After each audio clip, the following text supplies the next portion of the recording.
Quero saudar a todos com a paz do Senhor.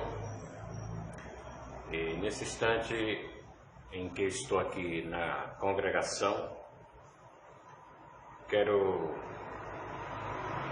desejar a você, nesta manhã de quinta-feira, um dia maravilhoso, cheio da presença de Deus, onde, por certo, cada um de nós estaremos se preparando desde o acordar para o culto que hoje nós, em muitas igrejas, realizamos. Nós temos aqui o culto da bênção, que o pastor Alberto Miranda trouxe uma campanha que está baseada ali em Ezequiel 37, que fala sobre o vale de osso seco e a voz de comando dada ao profeta. Sobre voz de comando dada ao profeta nós não falaremos agora, porque é um assunto muito importante para ser aplicado em cultos de ensinamentos, levando os obreiros invejosos a entender de que quem tem a voz de comando, quem tem o cajado é Moisés, quem tem o cajado é Arão, quem tem o cajado é o líder da igreja, quem tem o cajado é o pastor, é o apóstolo, aquele que o Senhor designou para ficar na frente da sua igreja. Aí em nosso meio existe muita gente que acha que tem mais capacidade do que a pessoa que Deus assim colocou, na frente da sua obra, para preparar a igreja com base na sã doutrina e assim santificar o povo para o dia do Senhor, o dia em que acontecerá a promessa da nossa redenção. Mas eu quero exatamente falar um pouco sobre isso, a questão de pessoas na igreja que buscam fazer motim, criando partidos, criando grupos, disseminando o sentimento de rebeldia dentro da congregação. Isto é, formam grupinhos, convence as pessoas a olhar o líder de um ponto diferente, e esse ponto diferente nós vamos delatar como, por exemplo, o pastor não pode gastar o dinheiro da igreja, o pastor não pode fazer isso, o pastor não pode fazer aquilo, o pastor é ladrão, o pastor é mentiroso, o pastor é carnal, o pastor é mulherengo, o pastor é isso, o pastor é aquilo. Muitas das vezes se planta a semente daninha no coração de outras pessoas, isso entre aspas, mais fracas, e elas acabam aceitando. Isso significa dizer que o demônio que colocou o sentimento de rebeldia na pessoa, que ficou disseminando, semeou também demônio no coração de quem ouviu ele. E esse é um perigo muito grande, porque quem está com sentimento de rebeldia está cheio de demônios. E uma vez que eu paro para ouvir e aceito o que ele diz do meu pastor, eu também fico endemoniado. Portanto, eu mostro a você que é muito mais perigoso, para você que está dentro da igreja, se dizendo ser cristão, mas que está mancomunado com pessoas com sentimentos de rebeldia. Você está num estado perigosíssimo. E que o Senhor tenha misericórdia, que Ele abra os seus olhos para você olhar e ver demônio na vida daquele que está se rebelando. Por que ele se rebelou? Porque ele criou esse sentimento de rebeldia. Porque ele deu vazão a Satanás. Ele tem inveja do seu pastor. Ele queria estar no controle, no domínio, no governo da igreja. E é por isso que Satanás caiu, foi expulso por causa desse sentimento. Deus, Ele não tolera isso. Portanto, tenham cuidado, vocês estão numa situação difícil quando vocês aceitam se agregar com pessoas com esse sentimento maligno. E é por isso que eu chamo vocês para Mateus capítulo 7. Mateus capítulo 7, versículo 15. Eu tenho aqui uma leitura muito especial que vai falar assim: acautelai-vos, porém, dos falsos profetas que vêm até vós vestidos como ovelhas, mas interiormente, são lobos devoradores. Por seus frutos os conhecereis. Porventura colhem-se uva dos espinheiros, ou figo dos abrolhos? Então está aí, 2 versículos, capítulo 7, versículo 15 e 16, do Evangelho de Mateus. Então, não há por que se enganar. Primeiro sinal do fruto do falso profeta é achar que tem mais capacidade que seu líder. Pronto. E uma vez que ele acha que tem capacidade, ele vai alimentando isso até que ele decide dividir esse sentimento maligno do seu coração com outros irmãos da igreja, que ele vai se aproximando sutilmente. Quando se fala acautelai-vos, porém, dos falsos profetas, que ele vem até vós vestidos como ovelha. No entanto, no seu coração é lobo. Então, até que ponto você está envolvido? Até que ponto você deu uma credencial, um voto de crédito para essa pessoa que está nessa condição de Mateus 7,15? Estão aparentemente parecidos com ovelha, mas o seu coração é lobo.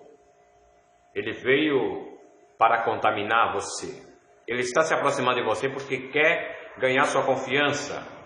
Muitas das vezes ele te ajuda, muitas das vezes ele te dá conselho, mas depois que você ganha a intimidade, a confiança com ele, quando ele ganha a sua confiança, aí ele começa a plantar o sentimento que ele já tem no coração. Foi isso que aconteceu com Lúcifer. E uma vez que você está cativo a ele, pelos favores que ele te fez, pelas orientações de conselho que ele te deu, então você é presa fácil para ele. Então a primeira coisa é ele achar que é mais inteligente, que tem mais governo, que tem mais capacidade que o seu líder. A segunda coisa é ele se aproximar de você para tentar ganhar sua confiança e, por fim, plantar a semente daninha, que é o sentimento que já não cabe mais no seu coração. Ele tem que dividir com um grupinho. E esse grupinho, ele escolheu você para disseminar também esse sentimento demoníaco dentro do seu coração. E você, por ouvir e não repreender, e não rejeitá-lo, você acaba então ficando também com o mesmo sentimento, que eu classifico, o sentimento de Lúcifer dentro do seu coração. Isso representa demônio dentro de você. A partir do momento que você se rebela contra o seu pastor, o Espírito Santo sai de você. Quem entra dentro de você? Demônios. Demônio que vai acabar fazendo motim por meio de você e do mentor desta ideologia, desse sentimento que o pastor é isso, que o pastor é aquilo, o pastor não tem capacidade, o pastor não atende, o pastor é isso, o pastor é aquilo. Você tem que parar de ouvir a voz do profeta velho, o falso profeta velho, que enganou o profeta novo. Temos exemplo aí dentro das Escrituras que Deus escolhe o profeta, que a Bíblia nomeia ele de profeta novo, e ele vai profetizar contra o altar.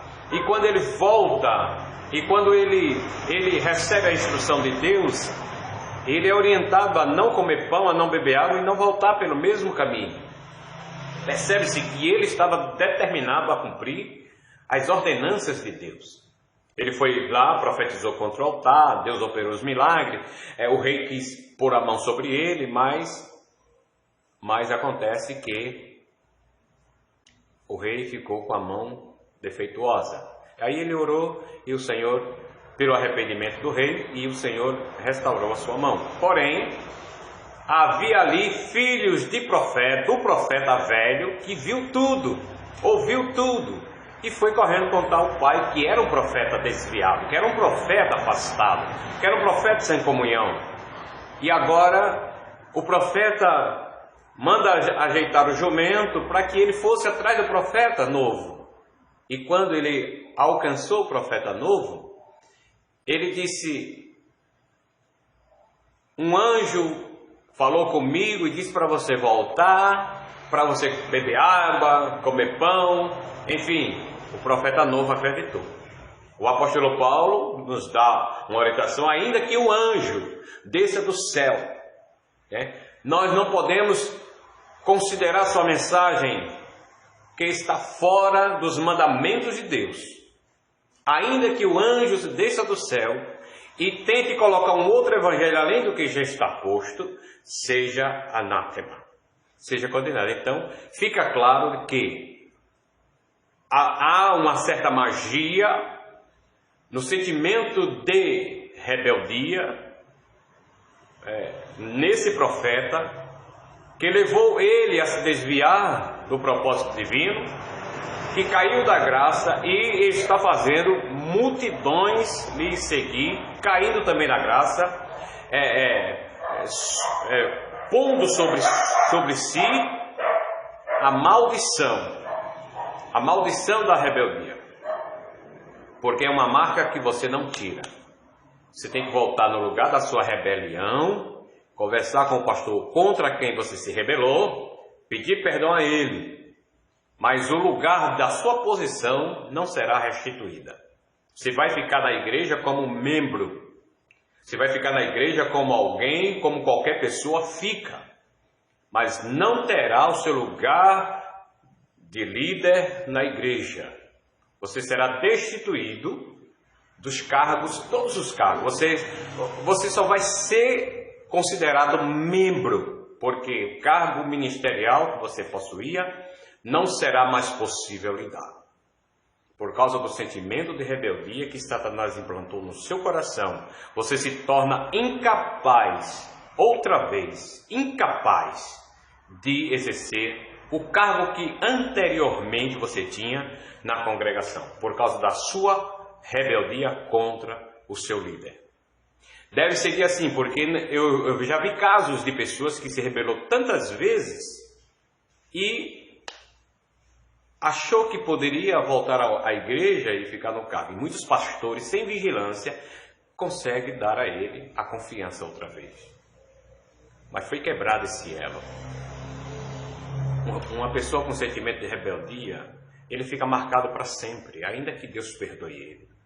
Ainda que o pastor que foi vítima desse sentimento maligno através de você, lhe perdoe, você continua com essa marca. E é por isso que você não é digno de estar ali, sentado no altar, ocupando um cargo eclesiástico, porque você lhe jogou fora, você pisou, você rejeitou uma coisa que Deus havia lhe dado, você então perdeu por causa do sentimento de rebeldia. É igual à prostituição na vida de um homem que Deus deu a ele a liderança. Quando eu falo Deus deu a liderança a ele, ele casou com a primeira mulher, a mulher da sua mocidade, Deus lhe deu a chamada, você hoje é pastor, mas de repente você olha para sua mulher e acha que ela não é digna de estar casada com você. Você já está de olho em alguém que está lá na igreja, ou fora dela, que pode ser a sua esposa, alguém mais jovem, mais bonita. Aí você pega, arranja um motivo para deixar sua mulher. Quem ainda quer continuar na igreja como pastor, como obreiro, como líder, em um outro relacionamento, ainda que se desquite o divórcio, a primeira mulher, você não consegue mais o direito de liderar a igreja de Cristo, porque vai contra os princípios que Paulo nos ensinou. todo candidato a um cargo eclesiástico deve ser marido de uma só mulher. E nada mais, nenhuma outra mulher pode atravessar seu caminho até que Deus resolva tirar a sua mulher. Porque assim que Deus tirar a sua mulher, você fica livre para se casar com quem você quiser, segundo a orientação de Deus. Mas não podemos trilhar, atravessar o caminho de falsos mestres, de falsos profetas. Porque encontramos na Bíblia que pelo fruto você conhece a árvore. No versículo 16 está dizendo assim: por seus frutos os conhecereis. Porventura colhem-se uvas de espinheiros ou figos dos abrolhos? É impossível, né? Você jamais encontrar. Você vai procurar o mundo inteiro, a sua vida toda, você não vai encontrar uva em espinheiro ou figo em abrolho, né? Então você precisa, nesse comparativo, entender que os frutos do verdadeiro cristão é de obediência, é de temor de Deus, é de amor a Deus, é de soma ou somar, né? Nunca dividir ou diminuir. Precisamos somar e multiplicar ao lado do nosso pastor que Deus deu para nós, deu à igreja para nos orientar, nos doutrinar, nos disciplinar, nos discipular e nos capacitar em conhecimento bíblico para nos tornar novos obreiros. Obreiros que vão para campos e lá vão evangelizar e formar uma família, criar família, que se reúna em um local onde ali se aplique aquele ensino que nós recebemos do pastor líder. Portanto, irmãos, não se deixe enganar por pessoas que se parecem com ovelha. E se você conhecer alguém assim, que se veste como ovelha, que canta, que prega, que ora, que é fervoroso, mas quando vai na sua casa, chega assim e diz: olha, você viu o pastor, o que foi que ele fez? Você viu o pastor, o que foi que ele falou? Eu discordo do que ele disse. Quando você começar a ouvir esse tipo de coisa, ele é lobo. Seja ele homem, seja ele mulher, seja ele presbítero, evangelista, diácono, diaconisa, missionário, chegar na sua porta, na sua casa, você der sua cadeira para ele ou para ela e começar a falar mal do seu líder, você está sendo vítima de um sentimento de rebeldia que posteriormente, se você der ouvido, se você não bloquear, se você não repreender, você também será contaminada, porque você não tem como se defender, uma vez que você deixa entrar aqui pelos ouvidos. Então tenha muito cuidado. Falso profeta tem muito dentro da igreja. Muitos porque não têm coragem de manifestar esse sentimento, certo? E aí começa a inchar o coração, porque o coração fica inchado. São pessoas que ficam muito próximas do pastor, são pessoas que querem ajudar o pastor, que estão ali, mas estão captando os erros do pastor, estão captando o relacionamento dele com a mulher para poder ter um respaldo, ter uma bomba para jogar contra o pastor, e explodir o pastor e ficar na liderança. Irmãos, tenham muito cuidado, irmão. Não ouça os falsos profetas, os fofoqueiros, aqueles que tentam disseminar uma coisa relacionada ao seu pastor para você olhar com os olhos mal para o seu pastor. Primeiro, se você ouvir alguém dizer alguma coisa contra o teu pastor, então você analise antes. Não aceite não. Quando ele disser: o pastor fez isso e aquilo, olha, eu te repreendo em nome de Jesus. Vamos orar pelo nosso pastor. E aí você ora, ainda que aquilo fique na sua mente. O irmão veio aqui me contar que o pastor fez isso, fez aquilo. Investiga.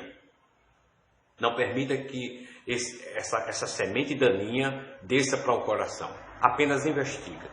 Vai lá chamar o pastor. Pastor, fulano de tal foi na minha casa e me contou isso e isso a seu respeito. É verdade? Chama fulano de tal aqui para ele confirmar isso. Ele vai negar, porque ele vai dizer que nunca ouviu isso, que nunca fizeram isso comigo outro dia. Lá em Maceió, o irmão chegou lá e começou blá, blá, blá, blá, blá. E você sabia disso, pastor? Eu disse, não. Eu não quero nem saber, meu. Não me envolva nessa sua conversa. Mas sabe o que aconteceu? Tinha um evangelista que estava investigando o caso e chegou nele, né? E quando chegou nele, ele jogou para cima de mim. Não, eu ouvi isso na casa do irmão Hélio, na casa do pastor Hélio. Aí o irmão, estou lá na minha casa tranquilo, o irmão chega. Ele olha para mim, pastor Hélio, eu vim aqui falar com o senhor a esse respeito, assim, assim, assim. Eu disse, que história é essa, pastor? Ele disse, porque o irmão Tocha me falou assim, assim, assim. Eu disse, não, rapaz, a conversa é que ele veio para cá com essa conversa e eu disse que não queria saber. Eu não queria saber disso. E olha o meu perfil, pastor Carlos. Olha o meu perfil. Eu não gosto desse tipo de coisa. Eu sou cristão. Isso não me interessa, eu não me envolvo com isso. Ele fechou o gravadorzinho dele e interrompeu a investigação que ele estava fazendo comigo. Então ele foi embora e depois me deu um DVD contendo todas as informações que ele colheu e ele ressaltou lá no CD que eu sou muito diferente dos outros obreiros, porque eu não me envolvo nesse tipo de coisa. Irmãos, se eu não tivesse a visão de Deus na minha vida, eu não ia poder ver no irmão esse sentimento. Ele tentou me contaminar e depois que eu o rejeitei, ele veio tentar me jogar dentro da fogueira.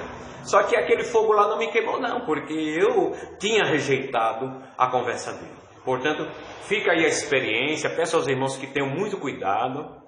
Cuidado com os falsos profetas que aparecem, que estão no nosso meio vestidos de ovelha.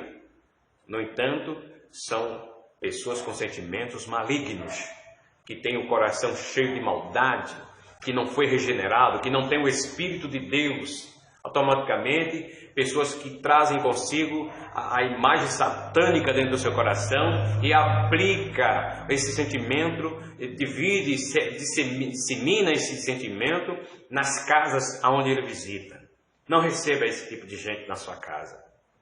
Não rejeite, não aceite, rejeite eles.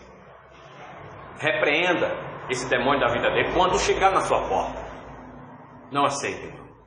Também não vá atrás do YouTube para ouvir essas mensagens diabólicas de falsos profetas, porque o YouTube está cheio de falsos profetas que estão ensinando coisas ruins, dividindo, colocando a igreja contra o seu pastor. Que Deus nos ajude, que Deus nos abençoe, que o Espírito Santo de Deus abra seus olhos para você olhar além da aparência e poder ver o coração, o sentimento do coração.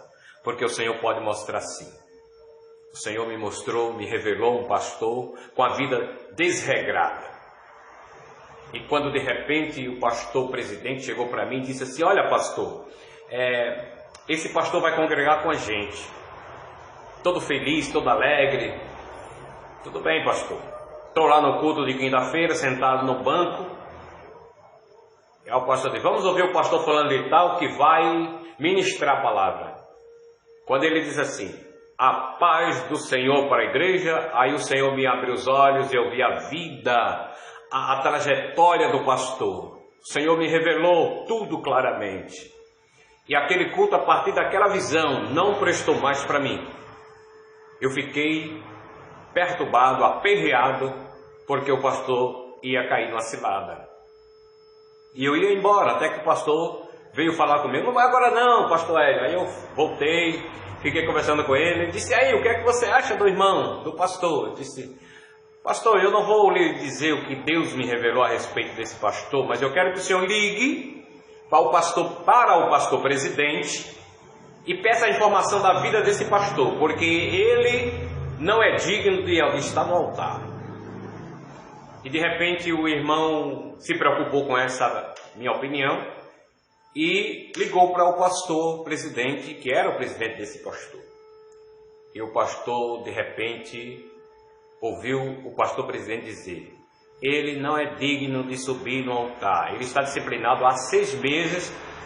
Se ele quiser fazer parte da igreja, deixa ele lá no banco, mas ele não é digno de estar no altar.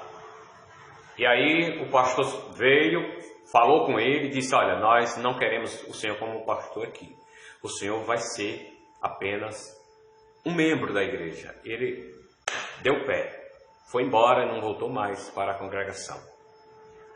Deus, ele revela, irmão. Deus, ele mostra gestos no canto da boca, né? Alguém que baixa a cabeça, alguém que está na igreja meneando a cabeça, lembre-se que ele está com sentimento de rebeldia. Esse tipo de coisa é sentimento de rebeldia, tá? Então tenha cuidado, porque tem pessoas na igreja que vêm lhe ouvir, mas fica com aquele cantinho de que está querendo sorrir quando você está pregando, né? Às vezes balança a cabeça, bem de leve, mas você que está olhando para eles, você percebe, ou quem está na frente percebe todo gesto, todo comportamento, ele estuda, ele vê, ele lê a maneira como as pessoas se comportam diante de sua mensagem. E se ele não estiver gostando, você vai saber. Portanto, tenha cuidado, não deixe que ninguém te engane. Deus abençoe você, eu vou orar por sua vida.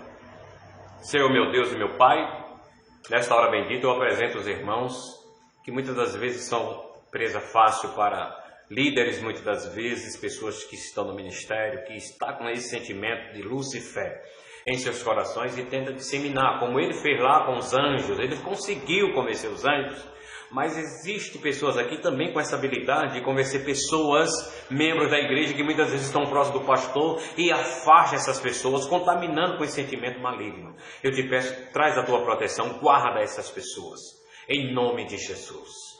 Que o amor de Deus, a graça do nosso Senhor Jesus Cristo, a comunhão e consolação do Espírito Santo, seja com todos nós agora e sempre, todos digam amém. Está terminada esta mensagem, que Deus abençoe você e que ore por mim.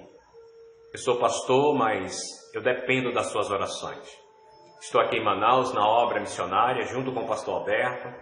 Gostaria de que você orasse por esse ministério. Igreja Pentecostal, Unidade Cristã Peniel, aqui em Manaus. Estamos juntos. Eu tinha fundado aqui a Alfa e Ômega, Ministério Alfa e Ômega, como fiz conhecer através das redes sociais, mas eu confesso que ninguém sozinho é forte. Então, orei ao Senhor e o Senhor mandou o pastor Alberto morar perto de mim. E quando ele orou, o Senhor me revelou a respeito dele, antes que eu chegasse a conhecê-lo. E de repente o Senhor me confirmou que era ele, que ia assumir essa obra. E eu passei para ele imediatamente. Eu não pensei 2 vezes, eu já fui logo transferido para ele. E ele aceitou com alegria a obra do Senhor. E hoje nós estamos aqui de uma forma maravilhosamente bem, alegre, feliz, em comunhão, fazendo a obra está crescendo, né? E o Senhor tem nos dado um homem muito inteligente, espiritual, conhecedor das Escrituras, fala alguns idiomas, e é uma pessoa bem humilde, bem simples. O que nós temos agora é que unir força para desfazer as obras de Satanás e resgatar as vidas que estão envolvidas nas drogas. Confesso que ore para os nossos irmãos, aqui, pelos moradores de Manaus, porque muitos crentes saem da igreja e vai para as drogas, vai matar, vai se prostituir, vai roubar, vai virar homossexual, vai para o terreiro de macumba. Eles não têm estrutura, eles não são aplicados. A sã doutrina aqui está ausente, irmão, em muitas igrejas. São raras as igrejas que hoje usa a doutrina dos apóstolos e os ensinamentos de Jesus, porque as igrejas estão cheias só de oba-oba, só de facilidade, prosperidade, confissão positiva, arca da aliança e um monte de artefatos que certamente é apenas mera idolatria. E eu confesso aos irmãos, orem pelas igrejas aqui em Manaus. As igrejas que começaram na sã doutrina hoje estão como a igreja de Laodiceia. Tenham cuidado, irmãos, e orem por nós. Não deixe que ninguém te engane com esse movimento gospel, com essa cultura, com essas associações que vêm nas igrejas dizer que somos obrigados a se associar. A igreja não se associa, irmão. Igreja não se associa. Portanto, tenha cuidado. A igreja é separada, é chamada para fora. Não é para se associar com associações mundanas, que aglomera todas as religiões, porque quer amordaçar você com associações, com documentos ali que você não pode falar contra a religião, contra o comportamento de que quer que seja. Então eu disse não vou me associar e fim de papo, ponto final. A igreja não se associa. Que Deus tenha misericórdia de nós e que estejam esperando a volta de Jesus, que não vai demorar. Pai do Senhor Jesus.